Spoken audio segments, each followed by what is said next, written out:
atas usulan dari Kementerian Agama terkait dari istilah yaitu Isa Al-Masih akan dirubah menjadi Yesus Kristus.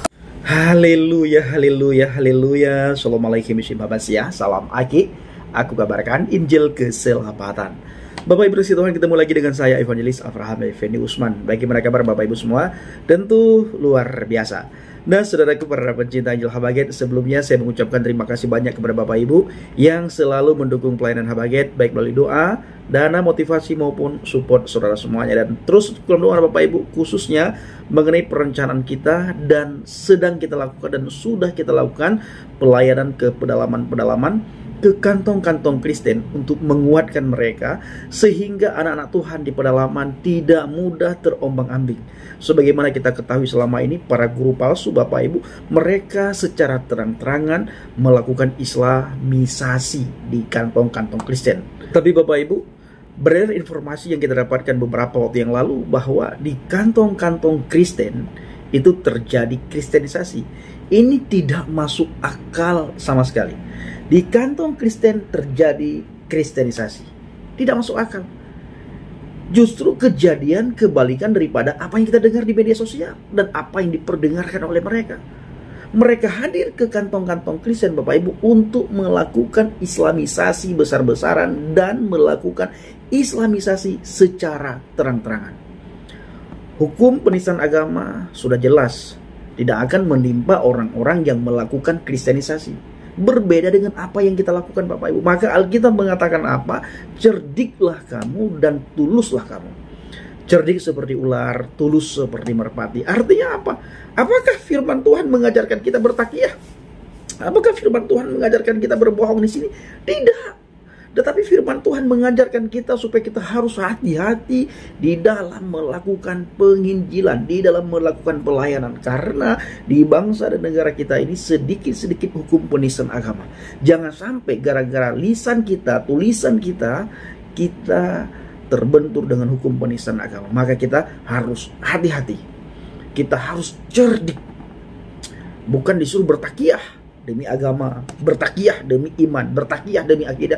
Tidak seperti itu, seperti yang sering disampaikan oleh si Yusuf PI Bapak Ibu. Dia berkata bahwa di dalam kekristenan itu ada takiyah. Ayat yang dia ambil adalah cerdiklah kamu seperti ular, tuluslah seperti merpati. Nah, ayat ini lalu ditafsirkan menurut pikiran dia yang tidak ada Roh Kudus di dalam hatinya Bapak Ibu. Ya jelas sekali melenceng sangat jauh daripada apa yang tertulis di dalam Alkitab. Maksud daripada Alkitab mengatakan bahwa cerdiklah kamu seperti ular, tuluslah seperti merpati. Melenceng dengan apa yang diperdengarkan oleh Yusuf PI. Nah saudaraku, ini kasih Tuhan para pencinta Injil Habaget. Jadi kita sedang melakukan penginjilan di daerah pedalaman, menguatkan mereka, dan kita juga menjangkau yang belum terjangkau di pedalaman. Bagaimana cara kita menjangkau? Memperdengarkan Injil. Kita ceritakan tentang Injil Bapak Ibu. Kita ceritakan tentang siapa itu Yesus Kristus. Ini sangat penting saudara. Dan kita tentunya diberikan talenta masing-masing oleh Tuhan. Mari kita pergunakan talenta itu untuk kemuliaan bagi nama Tuhan, memberitakan Injil. Kita punya talenta masing-masing. Jadi mari kita pergunakan talenta kita untuk mempermuliakan nama Tuhan. Nah saudaraku, dalam beberapa hari ini sangat dihebohkan mengenai Isa Al-Masih yang tertulis di dalam kalender. Oleh usulan beberapa hamba Tuhan, akhirnya usulan itu diterima oleh mereka dan akhirnya mengganti Isa Al-Masih diganti dengan Yesus Kristus di kalender. Setelah puluhan tahun bahkan ratusan tahun. Ya, puluhan tahun bahkan ratusan tahun Isa Al-Masih tertulis di dalam kalender. Tetapi hari-hari ini Isa Al-Masih diganti dengan nama Yesus Kristus. Diganti dengan Yesus Kristus. Ya, saudaraku, kebenaran itu tidak bisa disembunyikan. Dan kita tidak membela kebenaran. Kebenaran bisa membela dirinya sendiri tanpa perlu pembelaan kita. Inilah yang dinamakan dengan kebenaran. Kebenaran itu tidak perlu kita yang bela. Kita turun ke jalan-jalan, kita lakukan demo, kita teriak nama Tuhan. Sambil kita lakukan bla bla bla bla, dan kita mendesak pemerintah supaya bla bla bla bla. Kekristenan tidak seperti itu. Karena kekristenan itu adalah berdiri di atas fondasi iman yang benar. Percaya kepada Yesus Kristus, satu-satunya Tuhan yang kita kenal, yang kita sembah, yang kita imani. Bapa yang kita kenal, Tuhan yang kita kenal, Elohim yang kita kenal di dalam pribadi Adonai Yeshua HaMashiach, di dalam pribadi Yesus Kristus. Dia adalah juru selamat umat manusia. Masalah mereka terima tidak terima itu bukan urusan kita. Tetapi Alkitab mencatat seperti itu. Dan tidak ada kesamaan antara Isa Al-Masih dan Yesus Kristus. Tidak ada sama. Walaupun ada beberapa kesamaan antara Isa Al-Masih dan Yesus Kristus. Nanti Bapak Ibu, saya akan buat video di mana letak kesamaan antara Yesus dan Isa Al-Masih. Dan di mana perbedaan antara Isa dan Yesus Kristus. Tetapi kali ini kita akan membahas mana perbedaan antara Isa Al-Masih dan Yesus Kristus. Kenapa kali ini kita membahas perbedaannya? Dikarenakan Isa Al-Masih yang tertulis di dalam kalender itu akan digantikan dengan Yesus Kristus. Sebagaimana yang saya katakan barusan, sudah sepuluhan tahun, ratusan tahun, akhirnya di zaman internet ini, di zaman digital ini, semua berubah, saudaraku. Berubah, semuanya berubah. Jadi kebenaran itu sekalipun ditutup-tutupi, sekalipun dihambat, dia tetap akan muncul ke permukaan. Itu kebenaran. Kebenaran itu ibarat seperti kota di atas bukit, kota di atas gunung. Ada banyak orang ingin menutup kota tersebut, tetapi tidak ada satupun yang bisa menutup bagaimana hebatnya kota yang ada di atas bukit itu. Dan kota yang ada di atas bukit itu tetap akan dilihat dan dikunjungi oleh banyak orang. Begitulah kebenaran. Tanpa kita bela, kebenaran itu akan muncul ke permukaan, muncul ke publik. Kapan Bapak Ibu dan kita semua melihat orang Kristen, Protestan, Katolik turun ke jalan-jalan membela iman? Tidak ada.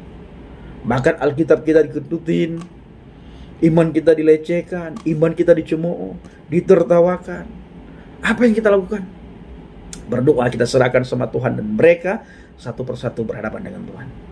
Nah Bapak Ibu, ada beberapa perbedaan antara Isa Al-Masih dan Yesus Kristus, dan ini harus kita pahami secara benar. Karena banyak sekali juga orang Kristen yang memakai Isa Al-Masih. Bahkan banyak orang Kristen, hamba Tuhan, malah penginjil malah ya, mereka berdoa dalam nama Isa Al-Masih. Ini penginjil, hamba Tuhan, pendeta, saudaraku, sudah sekolah teologi ya, masih menganggap bahwa Isa Al-Masih itu adalah Yesus Kristus. Padahal sangat jelas sekali siapa Isa, siapa itu Yesus Kristus. Jadi kalau saya sudah tahu kebenaran, ya kita pakai kebenaran yang sudah kita ketahui. Jangan lagi kita abu-abu dengan alasan penginjilan kontekstual. Penginjilan kontekstual itu bukan penginjilan yang abu-abu. Saya sering katakan kepada teman-teman bahwa iman itu tidak bisa dikontekstualkan. Penginjilan bisa dikontekstualkan. Tetapi menyangkut iman, menyangkut keselamatan itu tidak bisa dikontekstualkan. Tidak bisa dikontekstualkan.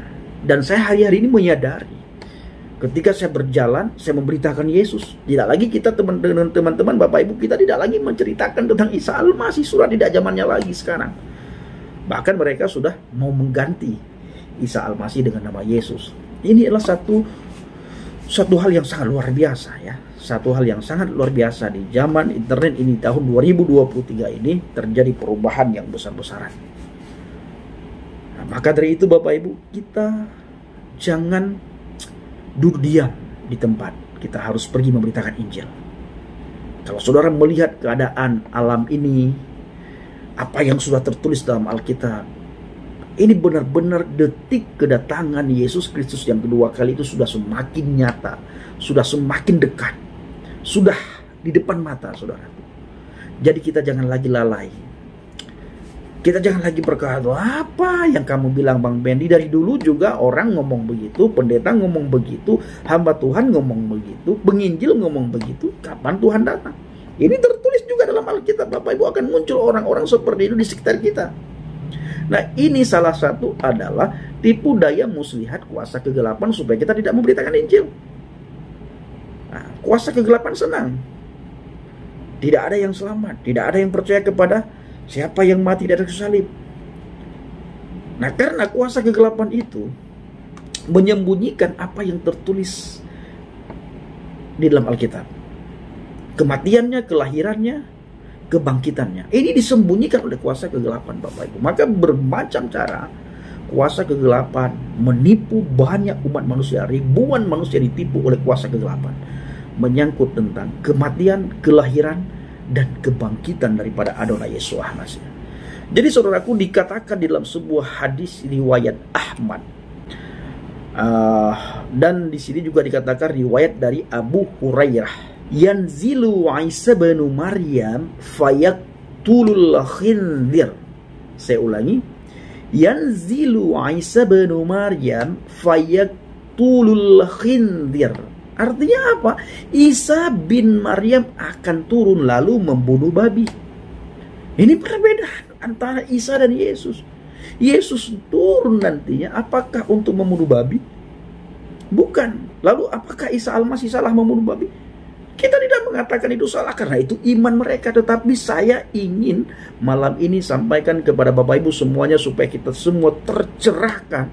Benar-benar berbeda sekali antara kedatangan yang kedua kali Isa Al-Masih dan Yesus Kristus. Yesus datang untuk menyelamatkan kita umat manusia, untuk mengangkat kita, untuk menjemput kita, untuk mengadili orang mati dan orang hidup. Itu kedatangan Yesus. Dan jelas sekali dalam tulisan Alkitab. Lalu kalau begitu Bang Pendi, apakah Isa Al-Masih tidak jelas tertulis? Jelas juga. Jadi saya ingin katakan bahwa mengenai Isa Al-Masih dan Yesus Kristus itu berbeda sekali. Nah, itu bedanya ya. Yanzilu Isa bin Maryam fayaqtulul khinzir. Isa bin Maryam akan turun lalu membunuh babi. Ya, membunuh babi. Salahkah? Kita tidak mengatakan salah karena itu bukan iman kita. Yang ingin saya katakan sekali lagi, kita harus ulang-ulang supaya semuanya bisa menangkap pesan yang saya sampaikan kali ini, bahwa Isa dan Yesus itu berbeda sekali. Bedanya di mana? Ketika datang yang kedua kali nantinya.